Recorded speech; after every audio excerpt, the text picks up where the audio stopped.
Vyasa Deva.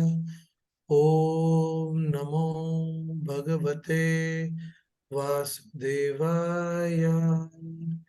Om Namo Bhagavate Vasudevaya. Om Ajnanatimirandasya Jnananjanashalakaya Chakshurunmilitam Yena Tasmai Shri Gurave Namaha. Shri Chaitanya Manobhishtam Sthapitam Yena Bhutale Swayam Rupa Kadamahyam Dadanti Swapadantikam Vandeham Shri Guru Shri Yuta Padakamalam Shri Gurun Vaishnavamsha Shri Rupam Sagrajatam Sahagana Raghunatam Vitam Tam Sajivam Sadvaitam Savadutam Parijana Sahitam Krishna Chaitanya Devam Shri Radha Krishna Padan Sahagana Lalita Shri Vishakam Vitamsha He Krishna Karuna Sindhu Dinabandhu Jagatpate Gopesha Gopika Kanta Radha Kanta Namostute तप्त कंचन गौरांगी राधे वृंदावनेश्वरी वृषभानुसुते देवी प्रणमामि हरिप्रिये वाञ्छाकल्पतरुभ्यश्च कृपा सिन्धुभ्यैव च पतितानां पावनेभ्यो वैष्णवेभ्यो नमो नमः नमो ॐ विष्णुपादाय कृष्णप्रेष्ठाय भूतले श्रीमते भक्तिवेदान्त स्वामिन्निति नामिने नमस्ते सरस्वते देवे गौरवाणी प्रचारिणे निर्विशेष शून्यवादी पाश्चात्यदेशतारिणे जय श्री कृष्ण चैतन्य प्रभु नित्यानंद श्री अद्वैता गदाधरा श्रीवासादि गौर भक्त वृंदा हरे कृष्ण कृष्ण कृष्ण हरे हरे हरे राम राम राम हरे हरे कृष्णाय वासुदेवाय देवकीनन्दनाय च नन्दगोपकुमाराय गोविन्दाय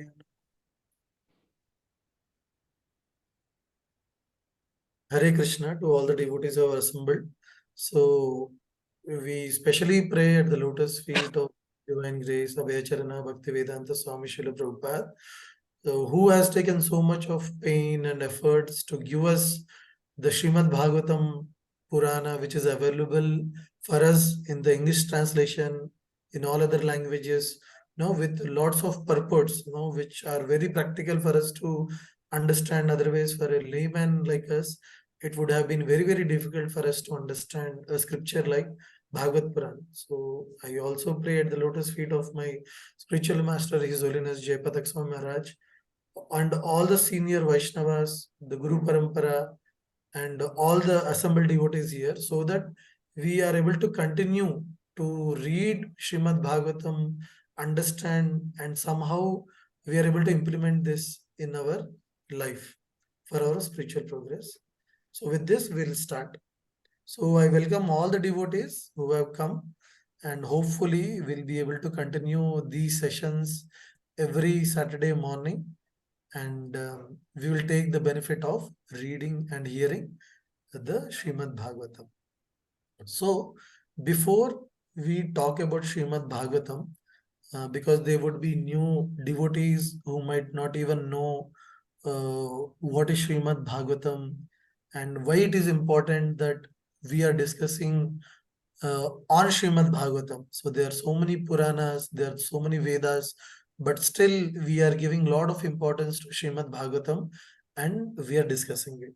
So I'll take you to the verses from Srimad Bhagavatam itself. Neelam Mataji, can you make me host so that I can share?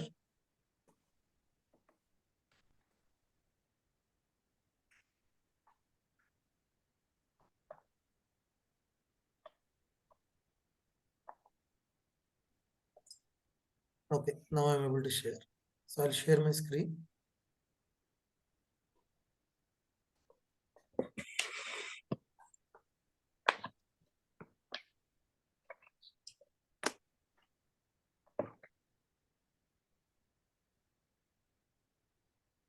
Right.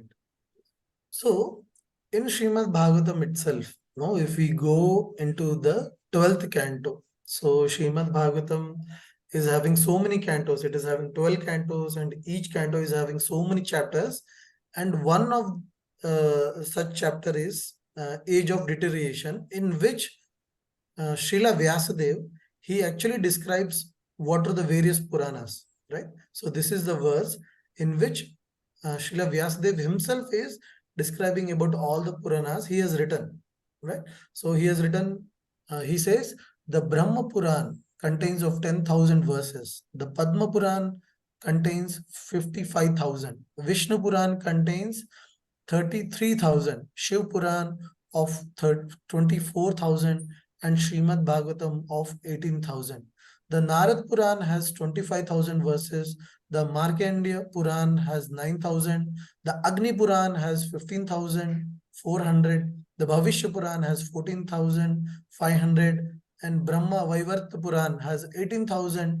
And Linga Puran has 11,000. The Vara Puran contains 24,000 verses. The Skand Puran contains 81,000. And the Vaman Puran contains 10,000. The Kurma Puran contains 17,000. The Matsya Puran contains 14,000. Garuda Puran contains 19,000. And Brahmand Puran contains 12,000. Thus, the total number of verses in all the Puranas is 500,000. 18,000 of these once again belong to the beautiful Bhagavatam.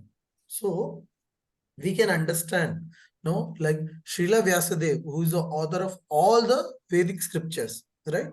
So if we have to go to the very deep point, like how these scriptures have come into existence, the whole reason we all know is Srila Vyasadeva, right? So everybody is aware who Srila Vyasadeva is. Srila Vyasadeva is the literary incarnation of Krishna himself, right?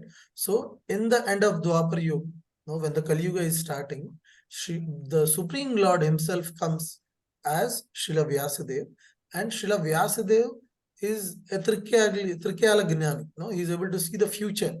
So when Srila Vyasadeva is able to see the future of Kali Yuga people, he is very much worried, no, that how Kali Yuga people with very small age, no, with a very disturbed mind and which very less memory, how they can actually learn the scriptures or the Vedic or Vedanta philosophy, right? So earlier, before Kali Yuga, so how would be the tradition of taking knowledge? So all the disciples will go to a Gurukul, and the Guru will tell the Shruti, no, they will recite the shlokas, they'll tell the meaning, and that's it. So there is nothing like they will make a notes of it. So once they hear all the disciples, they'll remember and they can recollect even after hundreds and thousands of years, right? So that was the capacity of the people who were till Dwapar Yuga. But in Kali Yuga, we all know, no, we don't have very sharp memory. We are dull-headed. We are disturbed all the time, right? Even one verse, if someone gives, like you have to uh, remember this, learn this verse, we take a lot of time to remember, right? So with our capacity, Srila Vyasadeva was able to predict that no, people in Kali Yuga cannot learn in the fashion how today in Dwapar Yuga, at that point of time, people were learning the Vedic philosophy, right? So that's why he took a decision that yes, I want to sit down and write all the Vedic scriptures, right? So he wrote 4 Vedas, he wrote these 18 Puranas. Then to support the 18 Puranas, he wrote 108 Upanishads, right? And then he also wrote Itihasa Mahabharata, right? So the story goes like this. So Srila Vyasadeva is sitting in his kutir, no, at his place, and he is in this daunting task of giving the scriptural knowledge to the Kali Yuga people. So for that, what he's doing, he's writing all the 4 Vedas, and then to support the four Vedas, because not everybody are intellectual to understand the four Vedas. So to support the four Vedas, so Srila Vyasadeva, he writes this Puranas, right? So we have seen the Puranas, right? Different kinds of Puranas like Brahma Puran, Vishnu Puran, Padma Puran, Bhavishya Puran, Markanda Puran, Narad Puran, Varaha Puran. So all these Puranas, no, Srila Vyasadeva, he writes. And then after writing so much of scriptural knowledge, but still he is very unsatisfied, right? So when he is not satisfied, he is not able to know like what is the reason by which he is not satisfied, because the whole reason for him to take this daunting task was to present the whole knowledge to the coming generation, right?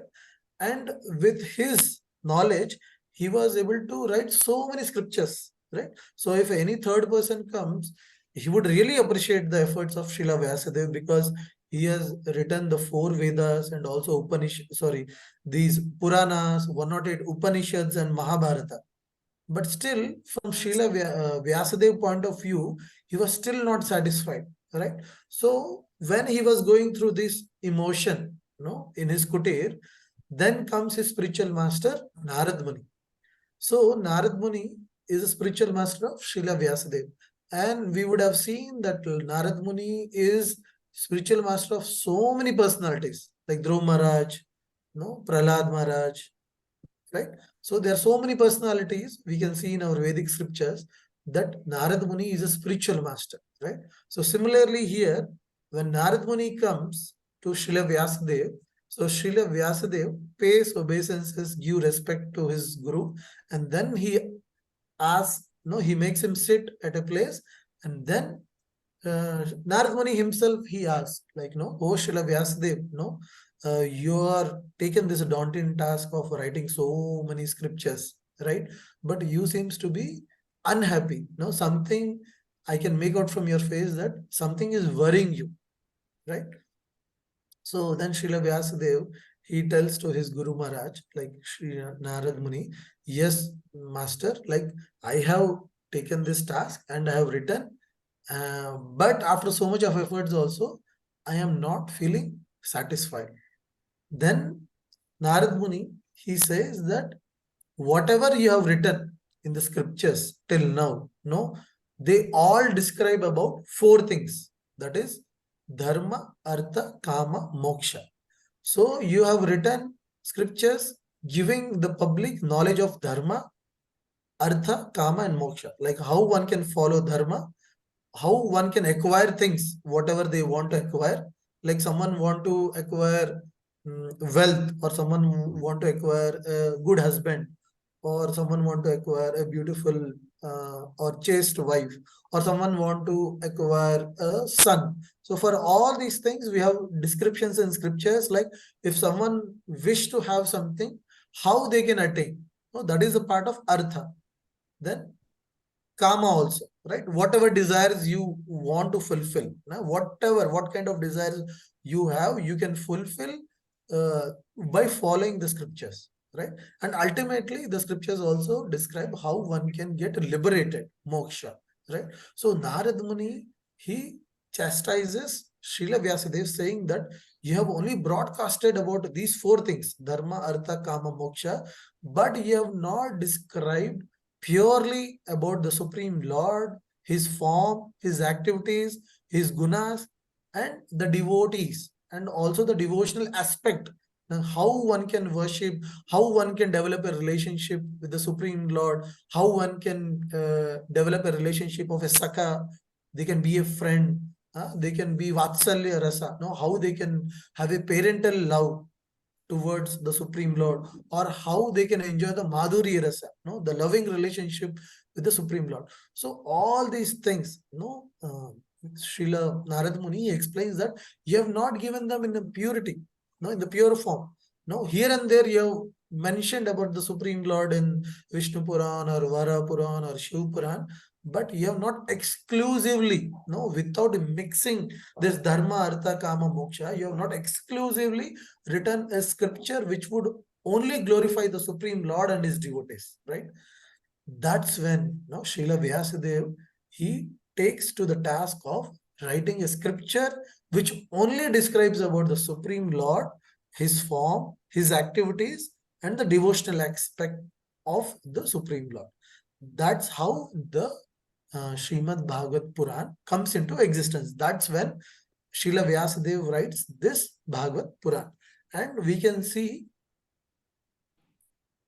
in the Bhagavatam itself, which is the glories of Srimad Bhagavatam.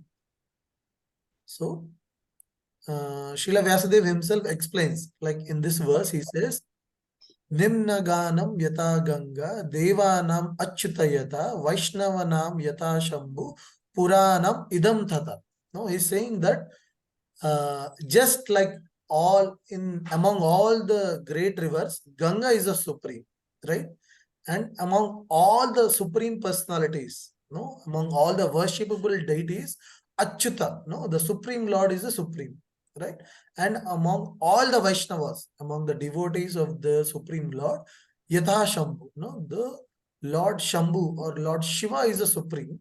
Like that, among all the Puranas, this Purana, Idam Tata, among all the Puranas, this Srimad Bhagavatam is the greatest Purana, right?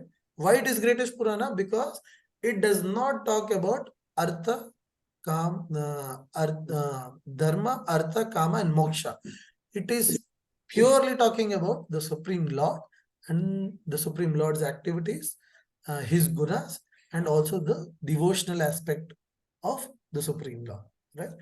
And there is another verse in the same chapter where Srila Vyasadeva describes about Srimad Bhagavatam. He says, Srimad Bhagavatam is a spotless Purana. It is most dear to the Vaishnavas because it describes the pure and supreme knowledge of Paramahamsas. This Bhagavatam reveals the meaning of becoming free from the material work together with the processes of transcendental knowledge, renunciation, and devotion.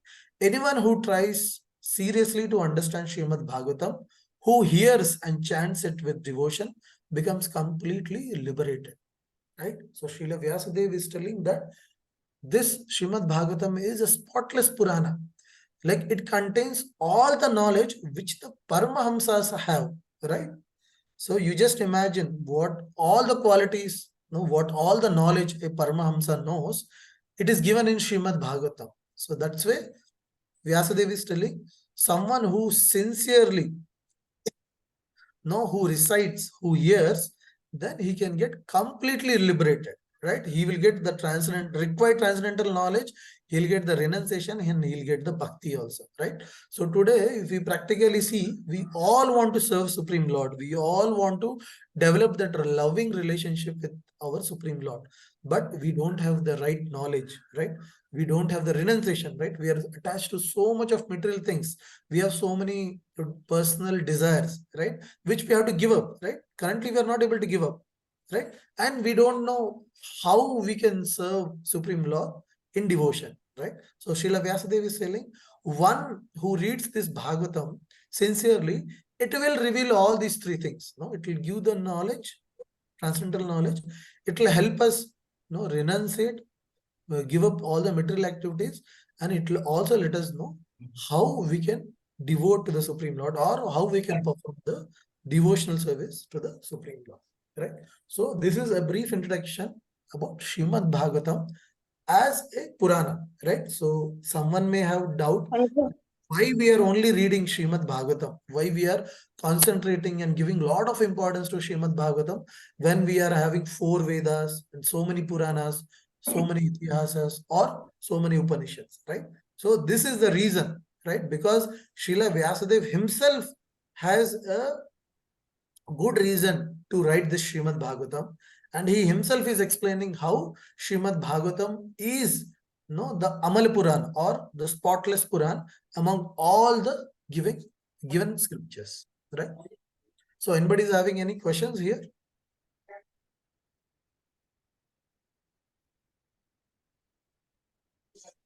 Okay.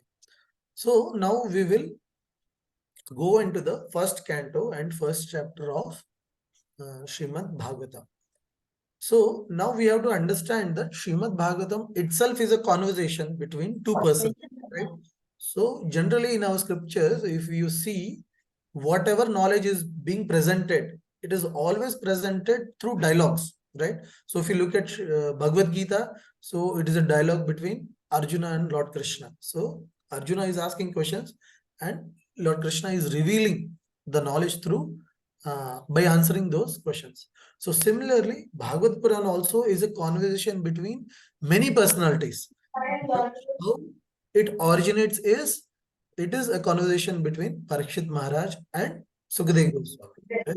So even before we can go into the chapter 1, no, which is questions by the sages, so we can, or we can, yes, we can look into the background like how Srimad Bhagavatam actually is spoken, and then how again it is spoken again by Suta Goswami in front of sages in Naimisharanya, right? So I know this is become a little complicated, but we will take one by one both the episodes, right?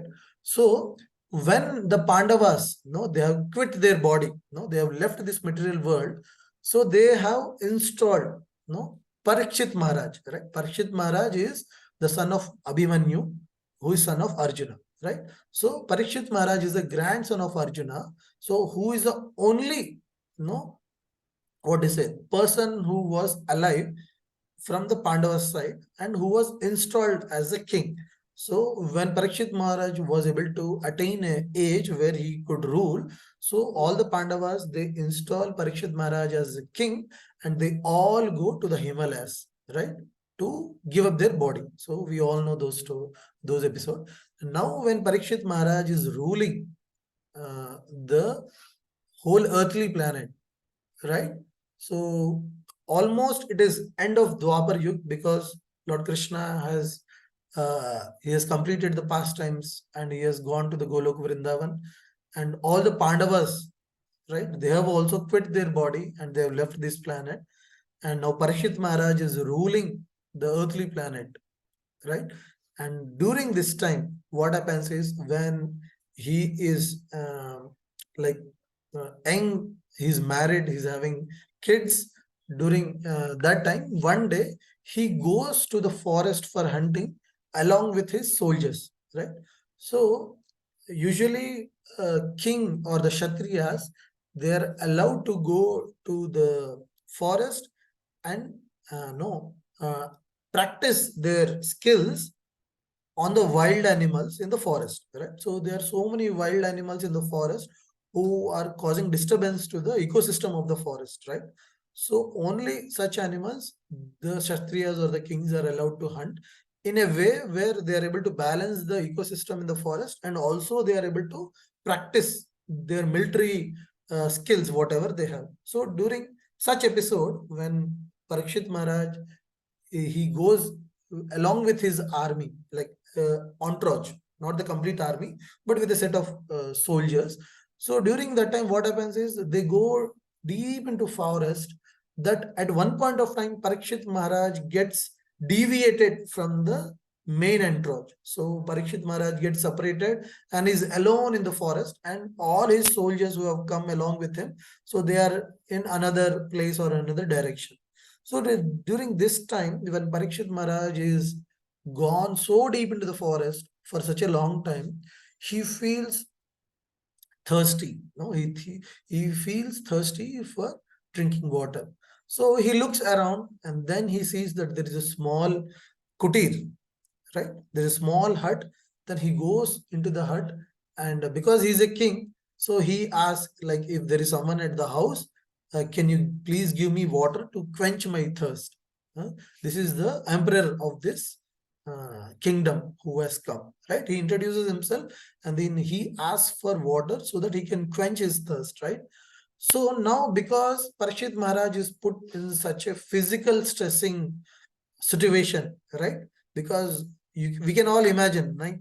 If we all are not able to drink water for probably 10 hours or 15 hours or 20 hours, we'll feel a lot of agitation in our mind. No, we think that no, immediately, no, we want someone to give us water. Otherwise, No, we cannot think properly. No, we cannot behave properly. Right? So Maharaj Parikshit was in such a very physically challenging position where he was thinking how I can quench my thirst. And in that mood, he goes to that hut and he asks for water. But unfortunately, in that hut, there is only one person who is available, and he's a great sage and who is doing meditation, right? So that particular sage is in dhyana. So he's not able to make out what is happening around his surroundings. So though Parishit Maharaj is continuously asking him that, can you please give me water? I want to quench my thirst. But because that sage, no, he was not able to feel the environment around him because he was in deep meditation. So he was not able to respond, right? He was not able to respond to the request of Parikshit Maharaj. That time, no, after continuous asking for water, Parikshit Maharaj, he feels little angry that his no request for water is not being fulfilled, and he being the emperor of the kingdom and someone is not paying attention to his words, so he feels little angry, and then he sees a dead snake nearby, and with his arrow he takes the dead snake, and out of anger he just puts that dead snake around the neck of that sage who is meditating, right? So that sage even doesn't come to consciousness, no, because he's so much in deep meditation that he's not aware that Parishit Maharaj has come, the emperor, and he's asking for water and he's not able to respond, and he's becoming angry and he has put a dead snake, right? He's not able to realize. He's continuing his meditation. But when Parishit Maharaj places this dead snake on the neck of this sage, so there is the son of this sage who is nearby playing with his friends in the pond, right? Because he's a powerful Brahmana, he was able to realize or see that no, someone has offended my father. No, my father is doing meditation, but this person who has come, he has put a dead snake and he has disrespected my father, right? During that time, out of anger, this small Brahmana, he curses Parishit Maharaj, saying that no, within 7 days, a snake will come and bite you and you will die, right? So once no, the Brahmana kid curses Parishit Maharaj, Parishit Maharaj is not aware that he is being cursed to die after 7 days. But once he is able to meet his entourage soldiers, and once he is able to go back to the kingdom, then one of his guru mentions that no, because of this act, what you have done, you have been cursed by the small Brahmana boy that you will die in 7 days by the bite of a snake, right? So Parishit Maharaj, he feels so bad, no, because in that situation, in that moment, right, he was able to act. But when he came to kingdom, then he was able to realize that how big mistake he has done, no, in the given situation, in whatever situation he was. So he felt very bad that he should have not done that. But again, after knowing that he has been cursed, he feels very happy that no, that for whatever act he has done, he was able to get the reaction, or he was able to get the prashchita, right? And Parikshit Maharaj, now he knows that he is having only 7 days to live, and after 7 days he will die. Then he keeps inquiring to everyone that no, what is the best thing I should do? No, I have only 7 days, right? So we all don't know like till what time we will be. But if there is a chance that someone says that no, you're able to live only for a month or only for 10 days, then we will also think, right? Okay, what we should do, what I should do. I have only 10 days. No, whom I should meet. My friends are there, my relatives are there. I had a desire to go to Disneyland, so I'll go to Disneyland one day. I'll fulfill my desire, right? So in the similar situation, Parikshit Maharaj was put where he knew that he will live only for 7 days. So that time he keeps inquiring with all his ministers and all the Brahmanas, his guru, like, what is the best thing for me to do? So during this conversation, so everybody is sitting, they're all sitting at the banks of Ganga, and all the great sages are there. Even Vyasa Deva is there, Narad Muni is there, and all the famous sages are there. And everybody is thinking, no, they are trying to consult, okay, what is best thing for Parikshit to do? No, because the emperor is going to die after 7 days. So what he should do at this moment, right? So during this sabha, no, when this conversation or consultation is happening among the Parikshit Maharaj and the ministers and all the great sages, there comes a great personality, no, who is Sukhdev Goswami, right? So Sukhdev Goswami is actually son of Srila Vyasa Deva.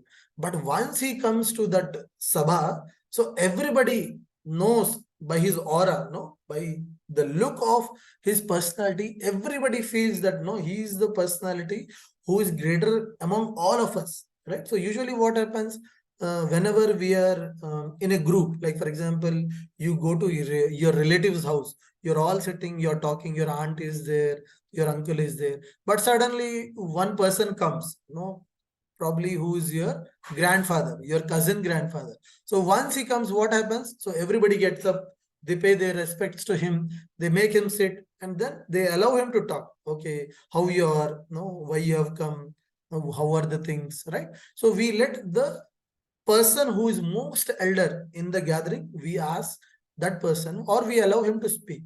So similarly, when Sukhdev Goswami, the moment he came to this sabha, no, this gathering, so everybody felt that no, they should pay their respects to that personality, Sukhdev Goswami, and they told him that no, so this is the situation, what I should do. So Parikshit Maharaj, being the emperor, he relates his situation that no, I'm being cursed. No, I have only 7 days and 7 nights. So what should I do? Right? So that's when Sukhdev Goswami, he relates this Srimad Bhagavatam.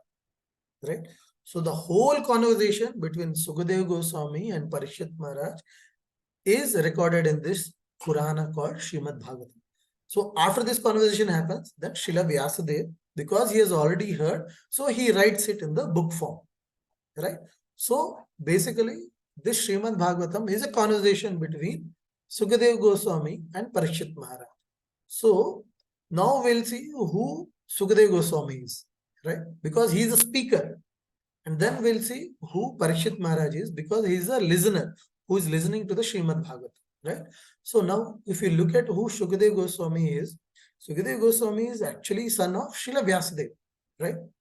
But the astonishing thing about Sukhdev Goswami is the moment he is born, no, he comes to the sabha, right? So we have already seen this episode where everybody is discussing at the banks of Ganga, like what Parikshit Maharaj should do. And that's the moment we see Sukhdev Goswami comes into the scene, right? And that is the moment when he is born also, right? So when Sukhdev Goswami is born to Srila Vyasadeva, Sukhdev Goswami prays to the Supreme Lord that no, I know that there is a work that I am assigned to do, right? So there is a reason why I have come to this material world and I have to fulfill that reason. But before that, I don't want to come into this material world. No, because he's so much afraid of this Maya and material world, because Sukhdev Goswami was afraid that once I take birth and once I may get entangled with the material world. So that's why he asked Supreme Lord that I should be born only when it is right time for me to come out, right? So the right time for Sukhdev Goswami was to come to this Sabha and talk about Srimad Bhagavatam. And the moment before this, Sukhdev Goswami, he takes birth. No, Sukhdev Goswami was in the womb of his mother for 16 years, right? For 16 years, no, Sukhdev Goswami's mother had to hold, because Sukhdev Goswami was not willing to come out. And he got what is a boon or permission from Supreme Lord, saying that, okay, you will not be born after 9 months as a usual baby, like how usual babies are born, but you will be given time. Look, only when the right time comes for you to come into the material world, that is when you can be born, right? So at the age of 16, when the time has come, Sukhdev Goswami, he comes out of the womb of his mother, and you know what does he do? He just walks out of his house. Can you just imagine? No, and when Sukhdev Goswami is just walking like that after being born, Srila Vyasa Deva, who is the father, no, he's shouting and he's calling, "Oh, my dear son, wait for me." Now, Srila Vyasadeva is worried. I have got a son, but he is just leaving the house immediately, right?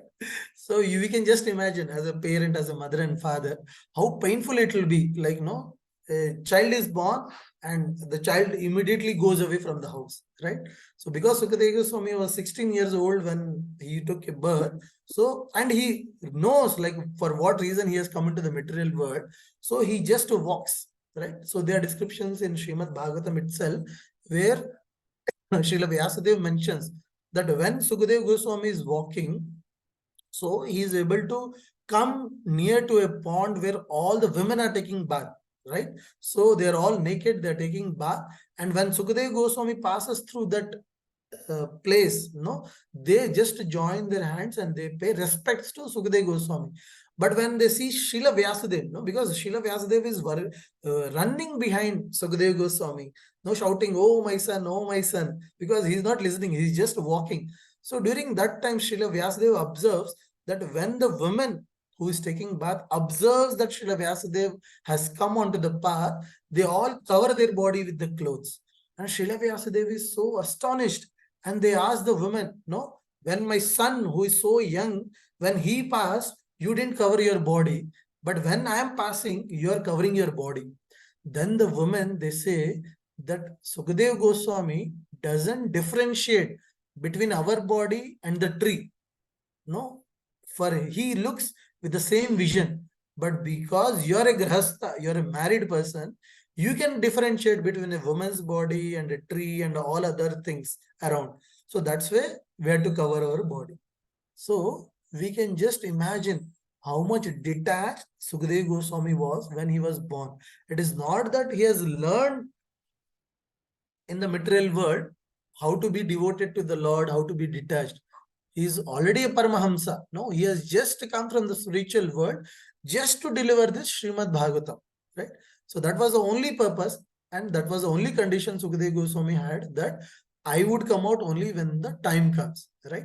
So when Parikshit Maharaj is facing this situation where he will be able to die after 7 days, when he comes to know, so that's when Sukhdev Goswami knew that it is time for him to come out and reveal the Srimad Bhagavatam to Parikshit Maharaj, right?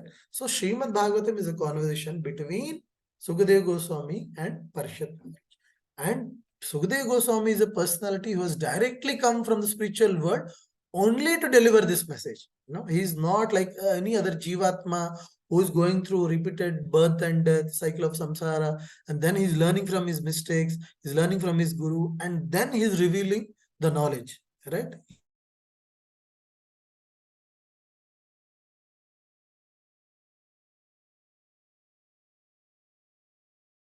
Spiritual world. No, he knows the Supreme Lord. He knows the activities of the Supreme Lord. He knows the qualities of the Supreme Lord, and he also knows all the other pastimes which has happened with the Supreme Lord with other devotees, like Supreme Lord in Narsim form along with Prahlad Maharaj, or Supreme Lord with Dhruv Maharaj, right? And so many pastimes which have happened in the past, Sukadeva Goswami already knows, right? So that's why he's a very perfect person to reveal Srimad Bhagavatam. And if you look at Parikshit Maharaj, he is like all of us. No? He is like a Jivatma who is suffering.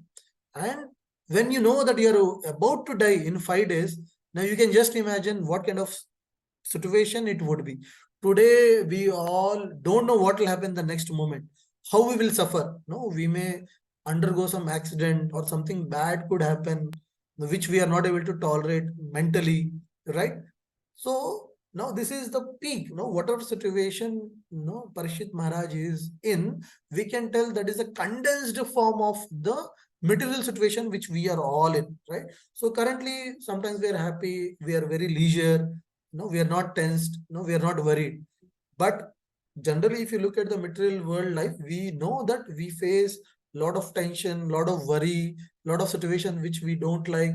Our mind is not peaceful, it is not satisfied. No, it is chanchal, it is thinking about that, these. And no, we are not sita pragna, right? So during this situation which Parikshit Maharaj is facing, it is like a condensed form of the material situation, right? So he is a perfect person to represent us, to represent a Jivatma, like how a Jivatma is suffering and what questions he should ask. Like I am going to die within 7 days. No, what should I do? No, how should I prepare for the next life? Where will I go? Right? Where will I go? And how I can prepare better for my next life, or whether this is a next life, or will I be destroyed by after dying after 7 days. Right? So if we observe, so Parikshit Maharaj is a perfect disciple, right? Who is having the right mindset to ask the perfect questions during his situation, right? And Sukhdev Goswami is a right personality who can answer those questions of Parikshit Maharaj, right? So once Parikshit Maharaj meets Sukhdev Goswami, and then there is a conversation which happens between Parikshit Maharaj and Sukhdev Goswami. So that whole conversation is actually the Srimad Bhagavatam. Now, what happens when Sukhdev Goswami and Parikshit Maharaj, they are having this dialogue? So there are all other personalities also present there, right? There is Vyasa Deva, there is Narad Muni, there are all other great sages also, Gautam Rishi, Vasishta Muni, all the great sages. Among those sages is Suta Goswami, right?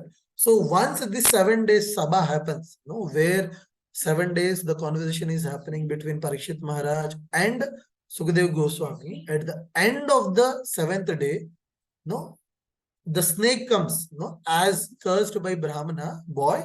So a snake comes, it bites so Parikshit Maharaj, and Parikshit Maharaj gives away his body.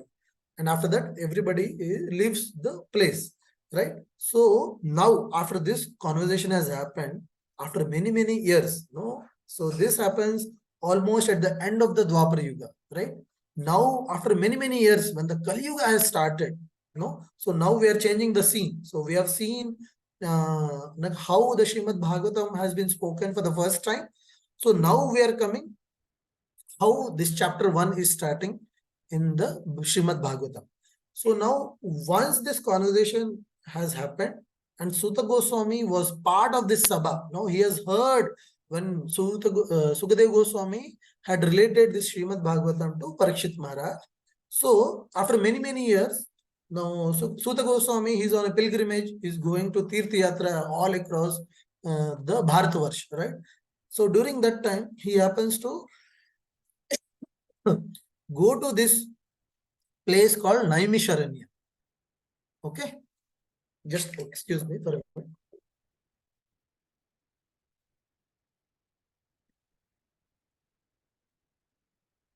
So when Suta Goswami is going on a pilgrimage and he goes to this place called Naimisharanya, he sees that in Naimisharanya there are so many sages, and who's the head of the all this group is Shaunika Rishi, right?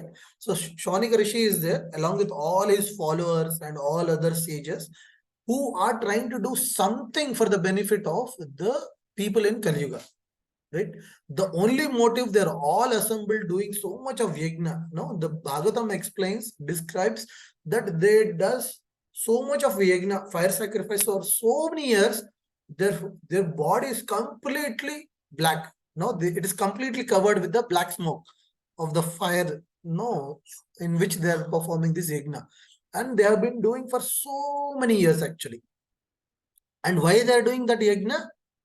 Saunak Rishi says that for the benefit of the Kali Yuga people, because they also know that Kali Yuga is going to come and they want to do something for the benefit of the Kali Yuga people. So that's why they keep on doing this yajna for prolonged period of time.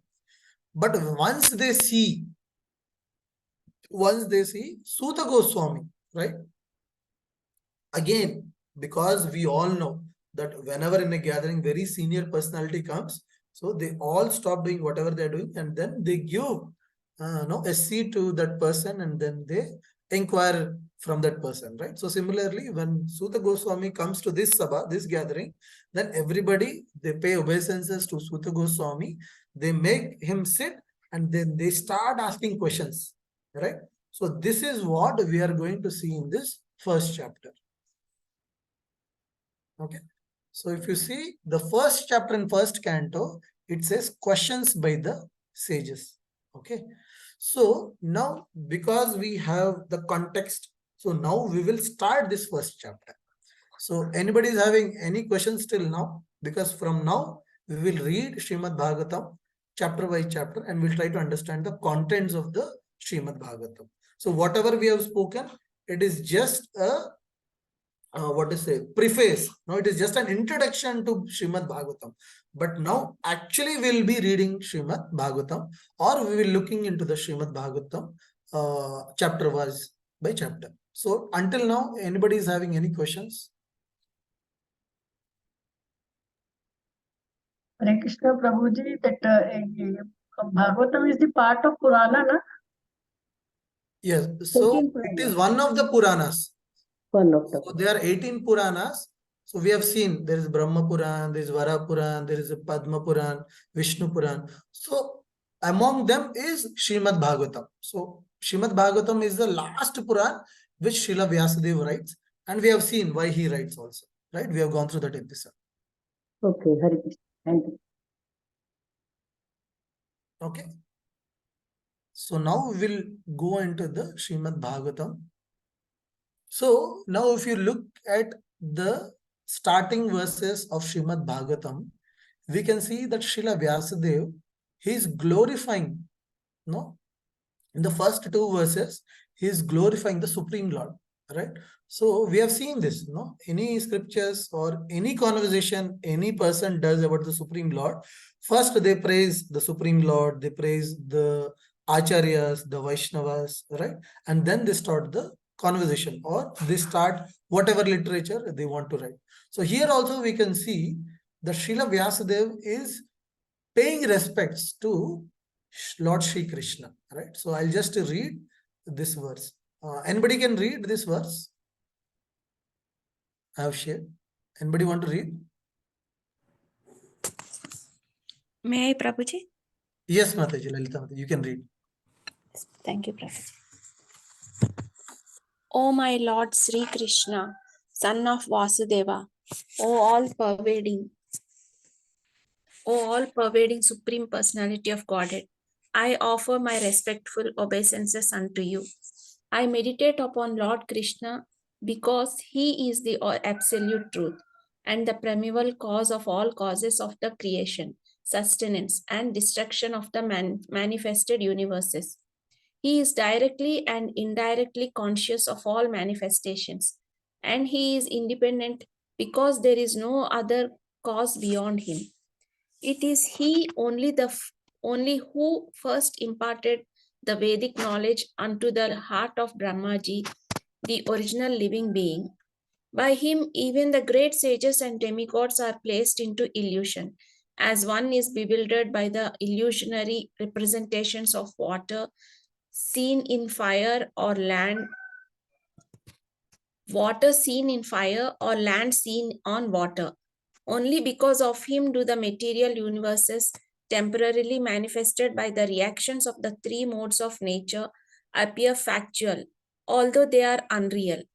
I therefore meditate upon him, Lord Krishna, who is eternally existent in the transcendental abode, which is forever free from the illusory representations of the material world.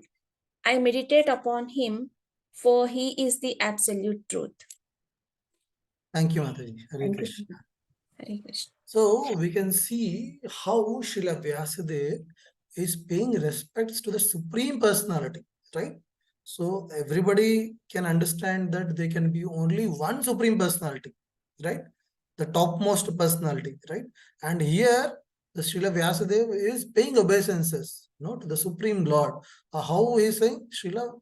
So he is saying son of Vasudeva, right? So if we look at the exact verse, he is saying Om Namo Bhagavate Vasudevaya. See, so we also chant during every Srimad Bhagavatam session. So we also pay obeisances to Vasudeva, right? So we can see that we are learning this from Srila Vyasadeva himself. So he is also paying obeisances first to the Bhagavan. Who is that Bhagavan? Vasudeva, Lord Krishna, right? So, and he is describing him that that he is absolute truth, right? He is absolute truth, and there is no truth beyond him, right? So there is no personality beyond Lord Krishna. So if someone asks, okay, Lord Krishna is the cause of everything, then how did Lord Krishna come, or what is the cause of Lord Krishna? So there is no other cause, because if there is other cause beyond Lord Krishna, then Lord Krishna would not become the Supreme Lord, right? So we should understand that Supreme Lord Krishna is the absolute truth. No, beyond him there is no truth. He is the truth, and he is a primeval cause of all the causes. No, how this creation is created, how is it is maintained, how is it distracted. So externally there could be things happening. Like for example, I am able to talk to you now, right? So externally there could be some reasons like, okay, there is a laptop, there's a Zoom meeting, there's a microphone, and you're able to listen to me through your mobile phone or laptop. But the primeval cause is Lord Krishna, because he is able to grant. Because of him we are able to do this activity, right? So like that, in the material world or in the spiritual world, there are so many things happening, but who is the primeval cause? It is Lord. It is Supreme Lord Krishna who is the cause of all the causes, right? So that's why Srila Vyasa Deva is mentioning this point, that no, he is a primeval cause of all the causes for creation, sustenance, and destruction of the manifested universe. Whatever universe it could be material universe or it could be spiritual universe. He is directly and indirectly conscious of all manifestations, right? So Lord Krishna knows what is happening in every nook and corner of this universe, right? So there are so many planetary systems, there are so many jivatmas and different yonis, different births, right? But Lord Krishna knows what is there in everyone's heart, what that person has done in this janma, 50 janmas back, 1,000 millions of years janma back. So Lord Krishna is directly or indirectly conscious of everything. So there is nothing which Lord Krishna is not aware of, right? So we should all make a note in our mind that no, the Supreme Lord knows everything. Because sometimes what happens, many people, they do a lot of hard work or they go through some distress, then they think, oh, does Lord doesn't know this, or he's not seeing why he's doing this to me? Doesn't he know that how much hard work I have done, how much no efforts I have put, but I'm not able to get? So devotees should not have these kind of thoughts in their mind, because they should know that the Lord is aware of everything. No, he's aware of what is good for us, what will happen for us, what we have done, what is going through our mind, our minds of other people, like who are our family friends or relatives, friends. So Lord Krishna is aware of everything. So that's what Srila Vyasadeva is mentioning here. And he is independent because there is no other cause beyond him. No, he cannot come under some things. No, we cannot think that, okay, maybe Krishna was forced to do this or forced to think like this. No, Krishna is independent in every situation. Whatever he has been, he will be. So he is independent actually. No, so he can take decisions independently. He is not under some pressure, right? It is he one who imparted this Vedic knowledge, right? So again, Srila Vyasadeva is mentioning that whatever Vedic knowledge is there, this has come first to Lord Brahma, right? So Lord Brahma, so Krishna has revealed this to Lord Brahma. Lord Brahma is given to his son Narad Muni, and then Narad Muni gives to Srila Vyasadeva, right? So because Brahmaji is the first person to get this Vedic knowledge, so uh, Srila Vyasadeva is also mentioning that the Supreme Lord is the one who has imparted this Vedic knowledge to Brahmaji. Otherwise, without Supreme Lord, no, this Vedic knowledge would have never been existed. No, it is not possible for any person to just know this knowledge, right? Because we have discussed this in Bhagavad Gita sessions also, like how every Jivatma is having 4 defects, right? So one is imperfect senses, propensity to cheat, illusion, and commit mistakes, right? So every Jivatma is having these 4 defects. So with these 4 defects, nobody can know the absolute truth. Only because Lord Krishna is revealing it to Brahmaji, Brahmaji is able to know. Otherwise, even when Brahmaji is born, he also didn't know what to do, what is knowledge. So when he's created, he hears a word, tapa, tapa, tapa. Then he knows that, okay, I should do tapasya. Then Lord Brahmaji does many years of tapasya. Then only Lord Krishna reveals this Vedic knowledge from the heart as a Paramatma to Brahmaji, right? And then Brahmaji reveals this to Narad Muni and all the demigods, right? So this is what Srila Vyasa Deva is mentioning. And he's saying that by him, even the great sages and demigods are placed into illusion, as one is bewildered by the illusory representation of what is seen in fire. So Srila Vyasadeva is telling, by this supreme personality of Godhead, even the great sages and demigods are put into illusion, right? We have seen many episodes, right? Like Brahmaji, he gets illusion. He gets a doubt whether Krishna is the supreme Lord or not. Then he kidnaps his friends, right? Then we have seen Lord Indra also, during the Govardhan Leela. We know that how Indra, he gets so much of anger because the Vrajavasis are not worshipping him and they're worshipping Govardhan. And then he showers torrential rains. During the time, Krishna also is there, but he's not able to recognize the Supreme Lord, right? Indra is not able to recognize. So similarly, there are so many episodes where we can see that great demigods also are put into illusion, right? And again, they have to be rescued by the Supreme Lord, or Supreme Lord has to reveal his identity that, no, I am your master, I am the Supreme Lord, like that. Then only even the demigods realize, oh, what is my mistake, what the mistake they have done, right? So like that, now Srila Vyasadeva is glorifying the Supreme Lord and praising the Supreme Lord before he is writing Srimad Bhagavatam, right? And then we'll try to see the second and third text today, and maybe the further chapter we'll take next week, because it is already 7:30. So another 5-10 minutes we'll take these 2 verses, and then we'll wind up the session for today. And then he says, in the second, this is very important. Completely rejecting all religious activities which are materially motivated, this Bhagavad Purana propounds the highest truth, which is understandable by those devotees who are fully pure in heart, right? So now Srila Vyasadeva himself is telling that no, everybody has to reject all the religious activities and they should only concentrate on the Bhagavad Purana. What Bhagavad Purana is telling is what everybody should concentrate on, right? The highest truth is reality distinguished from the illusion for welfare of all. Such truth uproots the threefold miseries.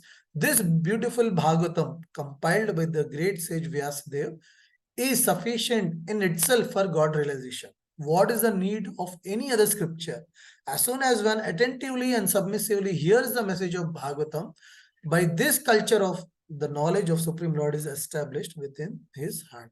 So Srila Vyasadeva, after glorifying the Supreme Lord, he is glorifying Srimad Bhagavatam. So Srila Vyasadeva himself is writing that someone who is paying attention to this Srimad Bhagavatam, he can get rid of the threefold miseries, right? So what are the threefold miseries everybody is going through? Can anybody say? Yeah, Sato Gun, Tamo Gun, and Rajogun. Adi Bhautik, Adi Daivik, and Right. So Premlata Mataji, what you have told, those are the gunas of the material world, Sattva guna, Tamo guna, Rajo guna, or threefold miseries. What are the threefold miseries? As Mataji said, Adi Dehi, Adhyatmik, Adi Bhautik, Adi Devik, right? So Vyasadeva is telling that every Jivatma who is undergoing these 3 miseries, right? Basically, all the miseries what we are facing come under these 3 categories only, right? So he is telling that once we read Srimad Bhagavatam, we can uproot or we can come out of these threefold miseries, right? And at last he says that the knowledge of Supreme Lord is established within the heart of a person who reads the Bhagavatam. And in the third verse, he says, O expert and thoughtful men, relish Srimad Bhagavatam, the mature fruit of the desired tree of Vedic literatures. It emanates from the lips of Sri Sukhdev Goswami. Therefore, this fruit has become more tastier, although its nectarian juice was already relishable for all, including liberated souls. So now Srila Vyasa Deva is mentioning that this fruit, no, which Sukhdev Goswami has given, even the great sages who are liberated, right? So we have seen the episode, right, where Parikshit Maharaj and Sukhdev Goswami, their conversation in that sabha, they were all great sages. They were all demigods. They're all really liberated souls. But still they released the Srimad Bhagavatam. They heard Srimad Bhagavatam and they desired a lot of pleasure in hearing Srimad Bhagavatam. So now what to tell of us, no, who are Jiva Baddhas, no, who are so much entangled in the material world. So for us, it will be very helpful, and we can relish the nectarian juice of this Srimad Bhagavatam, right? So after these 3 verses, now Vyasadeva, he actually comes to the conversation of Saunaka Rishi and Suta Goswami in Naimisharanya, right? So we have briefly discussed about this episode. So in the next session, we will discuss what Saunaka Rishi was speaking to Suta Goswami and how Suta Goswami has responded. Okay, so we'll stop the conversation here. So we have seen brief background of Srimad Bhagavatam. We have seen what scripture Srila Vyasadeva has written, why he has written, and what position this Srimad Bhagavatam holds among all the literatures, among all the Vedic literatures. Okay, so with this, we'll stop. Thank you very much. So if anybody is having any questions, we can take questions for 5 minutes. Prabhuji, why the Supreme Lord wants to manifest all these things? Create Brahma. Why he want to manifest? All these things that first Brahma, then why he wants that? So you are saying everything should be done at a time? No, if there is no Jivatma, nothing, then we will not there. We will in See, that is why he has created material world, why he has created Brahmaji, why he has created 14 planetary is to fulfill our desires. In the same life, you cannot become Dhirubhai Ambani, you cannot become Sachin Tendulkar, you cannot become a Devata, right? For you to become, if anybody is there who want to become Sachin Tendulkar, then he come take birth in India, become a sports person and enjoy the life of Sachin Tendulkar. But there are people who want to enjoy like a Devata, then they should have a proper place for them, right? So we are having so many ichhas, desires, that it cannot be fulfilled by one place. Sitting in one room in your house, you cannot fulfill all your desires. है ना माता जी? आपको बाहर भी जाना अच्छा लगता है, आपको कोई तीर्थ स्थान में जाना अच्छा लगता है, आपको डिज्नीलैंड जाना अच्छा लगता है, फॉरेन ट्रिप जाना अच्छा लगता है, हिल स्टेशन जाना अच्छा लगता है. तो आप एक घर पे एक कमरे में रह के आपके सारे जो डिजायर्स है वो आप फुलफिल नहीं कर सकते. सो सिमिलरली हमारे मन में इतने डिजायर्स हैं कि हम एक पृथ्वी या एक मनुष्य के रूप लेके हम हमारी इच्छाओं को पूर्ण नहीं कर सकते. तो इसलिए there are so many different forms no the supreme lord has created so that as per our desire we can take birth in that form and we can enjoy whatever we can fulfil our desires basically. तो हम ही कारण है. अगर भगवान इतना कुछ कर रहे हैं तो ये वो कारण ये नहीं कि भगवान अपनी इच्छा से ऐसे करना चाहते हैं, क्योंकि हम ऐसे स्वभाव के हैं, हमारी इच्छाएं इतनी अनंत कोटि इच्छाएं हैं, तो उनको फुलफिल करने के लिए भगवान को एक क्या बोलते हैं एक एनवायरनमेंट बनाना पड़ रहा है ना. जैसे कोई हिल स्टेशन ही नहीं रहेगा तो आप हिल स्टेशन पे जाके कैसे एंजॉय करो. तो हिल स्टेशन बनाना पड़ेगा उसके लिए. आप समुद्र के किनारे जाना चाहते हो, है ना, जंगल में जाना चाहते हो, तो जब भगवान जंगल बनाएंगे तभी आप एंजॉय कर सकते हो. आप आम खाना चाहते हो या जैक फ्रूट खाना चाहते हो या केला खाना चाहते हो, तो भगवान वो चीज बनाएंगे तभी आप कर सकते हो, है ना. तो जो भी चीज भौतिक जगत में है भगवान ने इसलिए ही बनाई है ताकि हम उसका स्वाद कर सके, जो हमारे डिजायर्स हैं उसको ऐसे फुलफिल कर सके. Prabhuji, what was the need for the creation? Maya, when he says Maya and Kali Yuga is full of miseries, why create miseries Because we in are this? qualified to be in that miseries. It is not that Krishna has created only Kali Yuga. He has also created Satyug. But we people are not fit to be in Satyug. We are fit to be only in Kali Yuga. So I'll tell you, I'll give one example. For example, let's assume you have gone to a discotheque. No? You have gone with your friends to a discotheque. There you are enjoying. You are having some food and you are also dancing. Right? So you are also dancing. While you are dancing, let's assume your maybe your ankle is twisted. Right? So once your ankle is twisted, let's assume you don't feel any pain. So what you will do when you don't feel pain? आप mute पे हैं, can you unmute? Continue dancing. Right, you'll continue dancing, right? When you continue dancing, what will happen? Your ankle will further twist Maybe it and will it will come aggravate. to a point where it will break, right? Yeah. ऐसा ही होता है ना? It will get aggravated. It will get aggravated. It will aggravate it to such a stage where it will break. Eventually, it will break because you are not having that suffering. You will not stop, so you will continue doing. So what will happen? Ultimately, you will break your ankle. Now, Sumit Prabhu is there, who is a doctor. Now he can tell us. So had you stopped when your leg has twisted, and after you have danced and you have broken your ankle, which he can fix? Which situation is better for him to fix? Sumit प्रभु आप बता सकते हैं, आप doctor है ना? Yes प्रभु।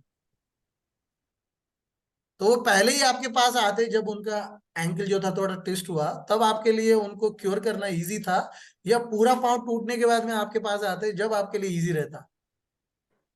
जब चिंगारी फटती उसी से में आना चाहिए, आग लग गई तो फिर तो प्रॉब्लम हो जाएगी। Right? So that's why the sooner we tackle a problem, the better is for us, right? So if these miseries and sufferings are not there, because they are for us to realize that we are not meant to be here, right? So you got the pain when your ankle twisted is to let you know that your ankle is twisted and you should stop dancing and you have to take a measure to cure it, right? So similarly, in this Kali Yuga, we are put in such a suffering that it is an alarm every time for us that no, you have to stop this, you're suffering. So you have to look for a better solution, right? You have to cure this. So अगर हमको suffering ही नहीं रहती तो हम तो लगे रहते हमारे जीवन में, है ना? हम तो कभी भगवान के बारे में नहीं सोचते, भक्ति के बारे में नहीं सोचते, है ना? So that's why it is very, very important. The way Krishna is designed, it has a purpose. It has a purpose that even the Devi and Devatas, no, who are in Sati Lok, Indra Lok, they are praying that no, we have to take a human form on this Bharatvarsh so that we can feel pain and happiness at the same time, and we can actually progress in our bhakti. Otherwise, what is happening in the Indralok, Satyalok and all, in the demigod body, everybody is enjoying. They're not having any suffering, right? So in the enjoyment, they're not feeling necessary to become Krishna conscious or read Bhagavad Gita, Bhagavatam, right? So that's why they're also praying that no, we should take birth as a human being, especially in Kali Yuga, right? Because Kali Yuga sufferings are so much that immediately we are able to realize, है ना, कि that no something we have to do to come out of this situation. Then हम भक्तों से मिलते हैं, भगवत गीता पढ़ते हैं, भागवतम पढ़ते हैं, भगवान के नाम जपते हैं, and slowly we are able to progress. So this is in fact helping us, right? जैसे बच्चा जो अच्छी तरह पढ़ता नहीं है तो उसको या तो ज्यादा होमवर्क दिया जाता है ना, कि आपको ये जो आंसर है आप पढ़ नहीं पा रहे हो, याद नहीं कर पा रहे हो, तो इसको आप 10 बार लिखो। तो 10 बार लिखने से क्या होता है, वो बच्चे को याद हो जाता है। जो बच्चा ऑलरेडी याद करता है उसको तो कोई बोलता नहीं है टीचर कि आप 10 बार लिखो, क्यों बोलेगा, right? Because teacher knows that he already knows the answer, so he will not give him that imposition. He will give that imposition only to a student who doesn't remember, right? So हमारे लिए भी ये सही है कि हमारे ऊपर जितना imposition होगा, हमको रियलाइज होगा कि हमको ये भौतिक जगत से बाहर निकलना है, वो इसके लिए हमको क्या करना है। वरना if life is very comfortable and cozy, we will not realize the purpose of the life. So then what is the use of living a life like that, right? So if there is a diamond, no, yesterday or day before yesterday I was going through one video which was about all the precious jewelry in the world. तो उसमें एक example था कि जो नवाब जो थे हैदराबाद के, he had the biggest diamond in the world. It was about like 150 carat and it was worth around $200 million. वो अपने पूरे जीवन में उसको एज ए पेपर वेट उसको यूज करते थे, right? Because he didn't knew the importance of that precious stone, he used as a paper stone, paper weight. ये पेपर के ऊपर वो रखते हैं ना, पहले के जमाने में रखते थे, अभी तो कोई रखता नहीं है. So similarly, if we are able to just lead our life enjoying without suffering, then what is the use of our life? So at least if sufferings are there, we are able to know what is the purpose of life and we are able to achieve them. So we should be happy that we are able to know the purpose of life and we are able to achieve in this kind of environment. If this is the environment, best environment for us to be in and do bhakti, then let it be. We are doing bhakti, that is more important. So that's why we should all realize that whatever situation Krishna is putting us into is good for us and we have to just continue to be in that situation and progress in our devotional service. ठीक है माता जी? किसका question था ये? संतोषनी माता जी या सुमन माता जी का था? मेरा था. Thank you, Oh. Prabhuji. Nice. प्रभु जी, जब वो भगवान तो हमारे कंट्रोलर है, हम गलत चीज करते हैं तो वो हमें उसी समय थोड़ा सा रियलाइज तो कर होता है कई बार हमें, लेकिन फिर भी हम कर जाते हैं तो वो तो दंड उसी समय दे दे तो बेटर है ना. माता जी आपकी आवाज सही नहीं आ रही है. आपने बोला कि भगवान कंट्रोलर है, उसके बाद में हाँ, दोहराइए. भगवान तो कंट्रोलर है नहीं, भगवान ही कंट्रोलर है. तो हम जब गलत करते हैं तो उसी समय हमें थोड़ा बहुत दंड दे दे तो ज्यादा अच्छा है ना, बताए लंबा सफर करते. तो इसका भी एक उदाहरण है कि जैसे हम बच्चे देखते हैं घर में तो उनको कई शौक रहते हैं, right? So for example there small kids, they want to eat chocolates, right? So we know that eating chocolate is not so good. Maybe 1 or 2 ठीक है, चलता है, but so many chocolate is not good. But even though we tell kids that no, it is not good, even though we punish them, but they cannot live without eating chocolates. So we are also like that. भगवान जितना भी हमको समझाए कि ये गलत है, क्योंकि हमारे मन में काम है, right? We are having that calm. The desire is so strong that even if Supreme Lord comes in front of you and tell this is wrong, you will not listen, because that desire is so strong that we want to fulfill that desire. Right? So that is a reason. We may think अरे अगर भगवान आके हमको सामने बोलते हैं कि ये गलत है तो शायद हम करते नहीं. No, we may think that if supreme lord comes and tell we will not do, but it is wrong. It is not the reality. Reality is, even if the Supreme Lord comes and tell you that this is wrong, don't do, because we are having that strong desire. हमारे मन में इतनी तीव्र से इच्छा है कि भगवान के वाक्य को भी हम शायद सुन ना पाए और फिर उस इच्छा को पूर्ण करने के लिए हम वो कार्य करेंगे ही करेंगे. No, to fulfil our desire we will do that activity. So that's way we should perform this sadhana bhakti. Now slowly we have to understand how to control the senses, how to control the mind, right? And then maybe if some senior Vaishnava comes and tell, oh Premlata Mataji, you are doing this, stop doing this, it is not good for you, do this, then you may hear. भगवान को छोड़ दो, एक वैष्णव भी आके आपको बोलेंगे तो भी आप सुनोगे. भगवान को आने की जरूरत भी नहीं है. But we have to be in that state of mind. That is more important. Namaste, Prabhuji. नमस्ते Shri. You said that you have to leave this material world, things like that. Right. But why Krishna came to this material world to fulfill our desires or something? Right. He can choose anyone, right? How he? Right. So actually, scriptures explain. So maybe your question would be like, how did we come to this material world, or why Krishna has to first create this material world in the first place, right? That is your question. ఆయనకి అవసరం లేదు కదా material world లోకి రావాల్సి, ఎవరినైనా use చేసుకోవచ్చు. He can use anyone, right, for his purpose. Right. It is a good question. So to answer, like usually we quote one story from Akbar and Birbal. So what happens is, in the Akbar and Birbal episode. So Akbar also asked the same question to Birbal. No, why your Supreme Lord should come by himself? No, he is such a great personality. He can send someone or he can do something. Why he should come personally? So Akbar also, he told, no, I don't believe. Why a person with such a stature should come and personally help you? Like you will not see Narendra Modi coming personally for us, right? So if we have some problem, he'll send some IAS officer, IPS officer, or someone from department, right? So for example, if we don't have electricity in our house, right? So Prime Minister himself will not come and see that the electricity is coming to our house. He'll inform some BESCOM or some electricity board. Then that person will come. He'll take care and we'll get the electricity, right? So usually that is a perception, right? So why Narendra Modi should come, right? Just to compare your question, this is the analogy. So the same question Akbar also had to Birbal. So Birbal told, okay, we all know Birbal, right? So he doesn't answer straightforward. He'll do something and he'll make realize Akbar understand the answer. So Birbal, what he does is, so one time they're going in a river, in a boat. So Birbal is there, Akbar is there, all soldiers are there, and Akbar's small son is also there on the boat, right?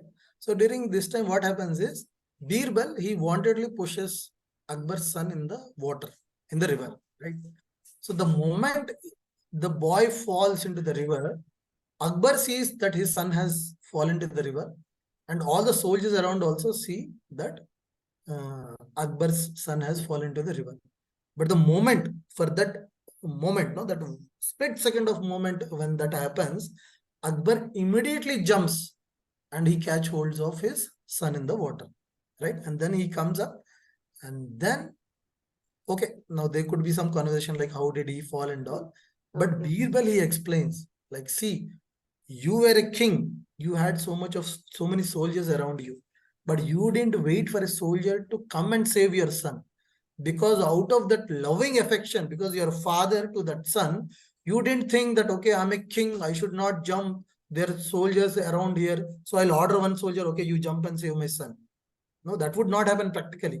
Being a father, because though you're emperor, you would still have that loving emotion for your son. So obviously you'll do whatever you want to do to save your son, right?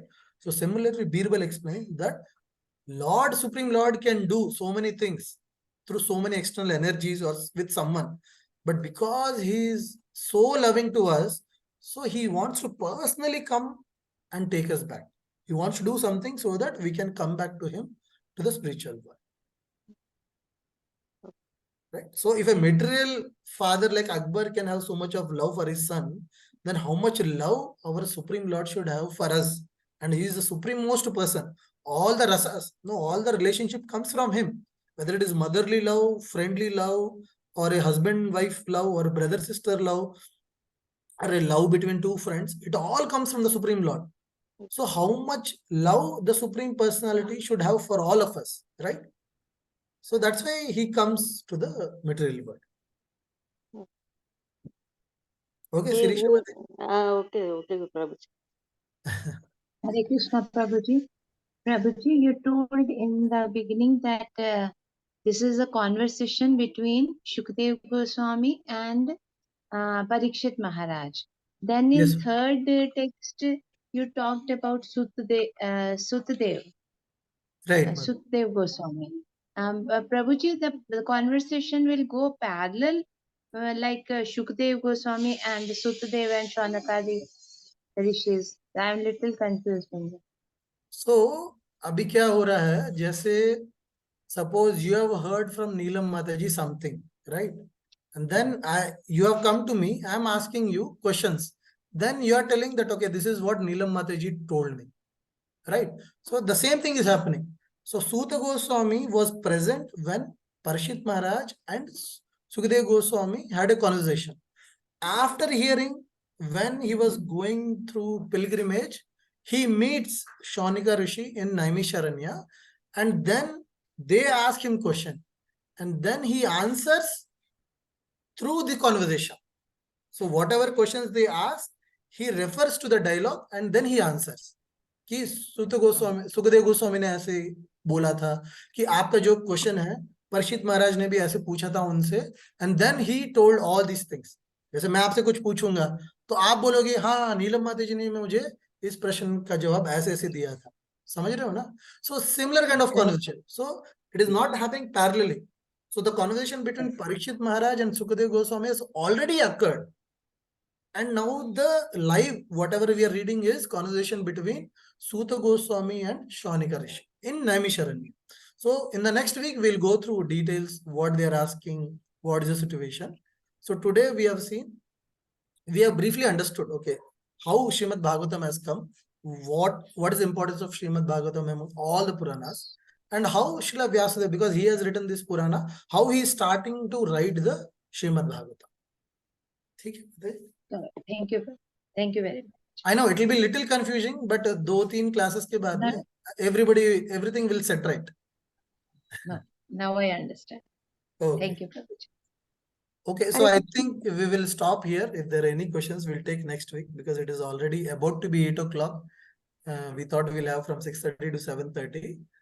Or maximum 7:45, but I think we have enough time, and all of you would be having some or the other engagement. So thank you everyone for joining for today's session, and we pray to Srila Prabhupada, Guru Maharaj, and all the Guru Parampara that we continue to have these sessions, and we are able to purify our mind by listening and by reading Srimad Bhagavatam. So thank you very much everyone for joining. Hare Krishna. Thank you for a brilliant session, Prabhuji. Prabhuji, Thank you, Prabhuji. one small doubt, Prabhuji. That shloka you mentioned in the beginning, 12th canto. Can you tell the shloka number, Prabhuji? In the Yes, that, where that all that shloka numbers are mentioned. so you can refer actually to the last chapter, Mataji. So 12th canto, 13th chapter. Okay. So there are not many verses. In the starting only, these conversations, these quotes are there which are mentioned in the starting of the session. Okay. Hare Krishna, Prabhuji. Dandavat pranam. Hare Krishna, Prabhu. Hare Krishna. Hare Krishna. Hare Krishna to everyone. Dandavat pranam. Hare Krishna, Prabhu.